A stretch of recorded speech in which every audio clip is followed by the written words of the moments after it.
बेहद की परम प्रकाश की महाशांति है, महाशांति है, महाशांति है। बेहद के विश्व परिवर्तक, बेहद के सेवाधारी, सब परिवर्तन से विश्व परिवर्तन करने वाले, दिव्य स्वरूप को धारण करने वाले, आत्मा और परमात्मा से कनेक्शन जोड़ने वाले, बेहद की दुनिया की अनुभूति करने वाले, ऐसे विशेष आत्माएं कैसे बने? दादाजी को जानने से विशेष आत्मा बन गए। ऐसी विशेष आत्मा को, बेहद की आत्मा को, बेहद की माँ का दिल से याद, प्यार और नमस्ते। हाँ मैं तो आज का पोशाक आता है ना, आज का पोशाक, उसका थोड़ा सा यथार्थ अर्थ बताती हूँ। बाबा ने कहा कि बाबा का कार्य बहुत स्पीड से चल रहा है। वो कौन से बाबा ने कहा? और बाप को अपने कार्य को संपन्न करना है कि जल्दी है। बाप को भी अपने कार्य को संपन्न करने की जल्दी है, परंतु साथ ही साथ स्थिरता अर्थात शांति, प्रेम, जिससे कार्य बिल्कुल एक्यूरेट अर्थात 100% कार्य सक्सेसफुल और समय से पहले ही फिनिश हो जाएगा। इसका मतलब है जो बापूजी हैं, कितनी शांति से, कितनी धैर्यता से जो ऊपर के काम करते हैं वो किसी को पता भी नहीं चलेगा। बात आपसे कर रहे हैं और काम ऊपर से चल रहा है, तो इतनी धैर्यता और स्थिरता बापूजी के अंदर क्या है? स्थिरता। और आपको नहीं लगेगा कि स्थिरता है बापूजी के अंदर, आपको लगेगा खा रहे हैं, पी रहे हैं, बात कर रहे हैं, लेकिन इतनी स्थिर बुद्धि होते हैं कि इनको पहचानना बहुत मुश्किल है। तो स्थिरता अर्थात शांति, और शांत इतने एकदम शांत, जैसे सागर शांत होता है ना, लेकिन जब उछाल आती है ना तो सबको घसीट के साथ में ले जाता है।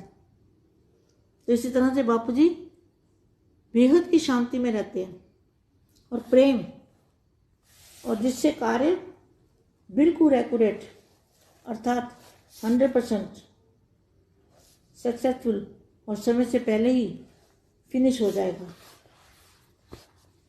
कौन सा कार्य? विश्व परिवर्तन का कार्य, संपन्नता का कार्य, बहुत स्पीड से परंतु सहज तरीके से। बापूजी को ऐसे लगता है जैसे सहज तरीका है, सहज, एकदम सहज, उनके लिए कुछ भी मुश्किल नहीं है, सहज तरीके से हो रहा है ताकि आप सहज और जल्द से जल्द अपने संपन्न स्वरूप को धारण कर स्व विश्व परिवर्तन का कार्य कर सको। बस आप लाइट का अनुभव करो, लाइट ही लाइट, चारों तरफ लाइट ही लाइट देखो। क्या बेहद के बच्चों को क्या काम है? अपने चारों ओर लाइट ही लाइट देखनी है, और उस लाइट के बीच में मैं बैठा हूँ, उस लाइट के बीच में हम सब बैठे हैं। बेहद में जो लाइट है उसको यहाँ अनुभव करना है सभी बच्चों को। सारा दिन यही सोचना है कि हम लाइट के अंदर बैठे हैं और दादाजी के सामने बैठे हैं और आत्म स्वरूप में बैठे हैं। कभी फरिश्ता स्वरूप में धारण करो, कभी आत्म स्वरूप धारण करो, कभी दादाजी के सामने जाओ निराकारी अवस्था में, और सारा दिन ऐसा सोचो कि हम जैसे लाइट की दुनिया में बैठे हैं। तो निश्चिंत स्थिति में स्थित रहो। तो क्या करो? जब स्व में परिवर्तन आ जाएगा और धारणा स्वरूप बनेंगे, तो क्या होगा, निश्चिंत हो जाएंगे और स्थिति निश्चिंत हो जाएंगे और स्थिति भी स्थिति में स्थित रहो।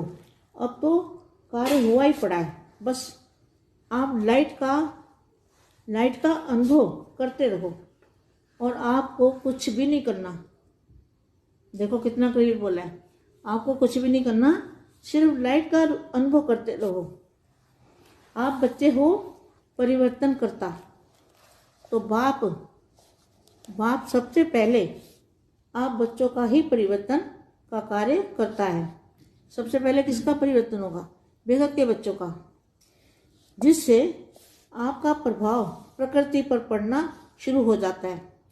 जब बेहद के बच्चे अपना परिवर्तन करते हैं और लाइट की अनुभूति करते हैं, सारा दिन लाइट ही लाइट देखते हैं, तो जो 5 तत्वों की दुनिया है, प्रकृति और 5 तत्वों का शरीर भी है, तो इसके ऊपर प्रभाव पड़ना शुरू हो जाता है। तो देखो क्या लिखा है,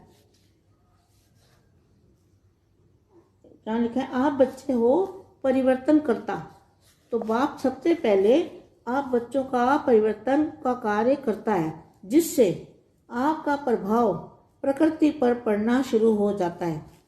और वो कार्य अब शुरू हो चुका है, अब हो चुका है ना, सभी बच्चे अनुभव करते हैं ना लाइट का। और इस समय प्रकृति फुल फोर्स में परिवर्तन की तरफ चल रही है। प्रकृति में ना 5 तत्व, तो 5 तत्व क्या है, 5 तत्वों में पहले तो हमारा शरीर का परिवर्तन होगा, हमारा फरिश्ता स्वरूप अंदर धारण करेंगे, चारों तरफ लाइट ही लाइट देखेंगे, तो प्रकृति भी परिवर्तन होगी ना। प्रकृति माना 5 तत्वों का वायुमंडल, जिस कारण से प्रकृति भी हलचल में होती है। हलचल क्या, हलचल हो रही है ना। देखो अभी देखा जाए तो वायु भी शुद्ध हो गई है, अभी ट्रैफिक भी कम है, चारों तरफ हाहाकार जो मचा हुआ है बीमारी का, उसके कारण सब भगवान को भी ढूंढ रहे हैं, भगवान को याद भी कर रहे हैं।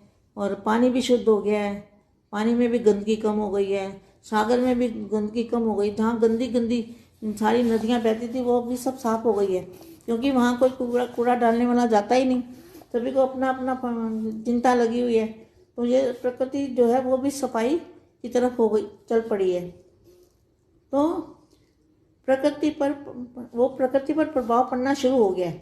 जैसे जैसे बच्चे अपने अव्यक्त रूप में फरिश्ता स्वरूप को धारण करते रहेंगे, तो प्रकृति पर भी प्रभाव पड़ना शुरू हो जाएगा।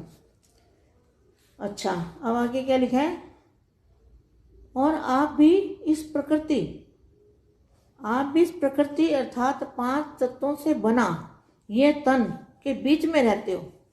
5 तत्वों के तन के बीच में रहते हैं ना, आत्मा भी इसमें रहती है और अव्यक्त स्वरूप भी, फरिश्ता स्वरूप भी इसी के अंदर है।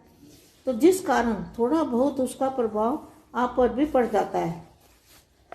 देखो कोई भी चीज परिवर्तन होने से पहले फुल फोर्स में ऑपोजिशन करती है, और उसके बाद वो परिवर्तन को स्वीकार कर लेती है।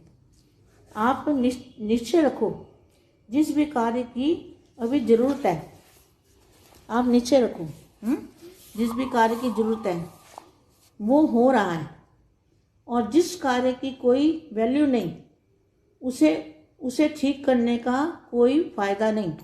तो मतलब क्या, इस दुनिया को ठीक करने का कोई फायदा नहीं।